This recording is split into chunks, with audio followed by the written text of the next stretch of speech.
Monsieur le maire, chers collègues, dans les 2 minutes qui seront les miennes, je serai évidemment moins détaillé que les orateurs précédents et donc je m'arrêterai sur quelques principes qui conduiront mon vote et qui justifieront mon vote sur ce sujet.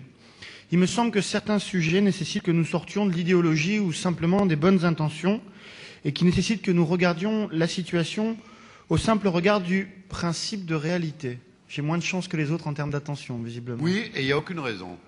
Donc je vous demande le même silence. Merci. De regarder, je le disais, la situation au regard du principe de réalité. La réalité, c'est que la toxicomanie, autant qu'elle représente un comportement répréhensible qu'il faut savoir traiter, est aussi et surtout une souffrance, une situation de souffrance dure pour nos concitoyens, et notre rôle d'élu est de ne pas rester insensible à cette souffrance. Cette souffrance et cette dépendance ont par ailleurs des conséquences sanitaires et sociales lourdes, on les connaît, contamination, risque de prostitution. Le rapport de l'INSERM est assez clair sur l'ensemble de ces conséquences.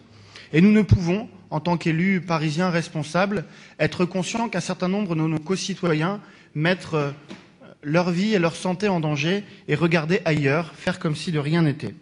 Cette réalité, c'est aussi que la réduction des risques et de la prévention de la toxicomanie nécessite avant tout une resocialisation des usagers, un dialogue que seul un point de contact sécurisé, régulier et encadré peut favoriser. La réalité, c'est que les scènes ouvertes où la présence d'une concentration d'usagers importante inquiète nos concitoyens et qu'il faut savoir apporter des réponses à leur inquiétude de sécurité publique. Pour ces raisons, monsieur le maire, par humanisme autant que par principe de réalité, je soutiendrai le principe d'une expérimentation que votre vœu nous propose. Pour les raisons également que j'ai évoquées, pour garantir à nos concitoyens que nous agirons en la matière avec la plus grande responsabilité, la plus grande éthique et la plus grande expertise médicale, je soutiendrai par ailleurs le vœu du groupe Nouveau Centre qui me semble allier intelligemment responsabilité sanitaire et sécurité publique. Enfin, quelques secondes pour évoquer le vœu que j'ai déposé.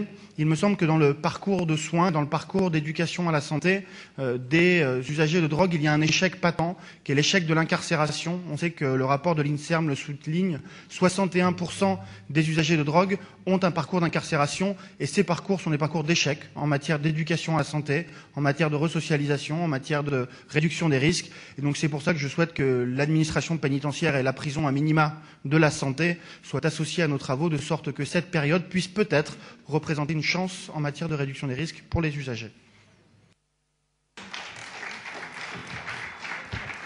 Merci beaucoup. Je suis tout à fait d'accord avec vous et Jean-Marie Le Guen le précisera, mais moi, a priori, votre vœu me paraît tout à fait pertinent.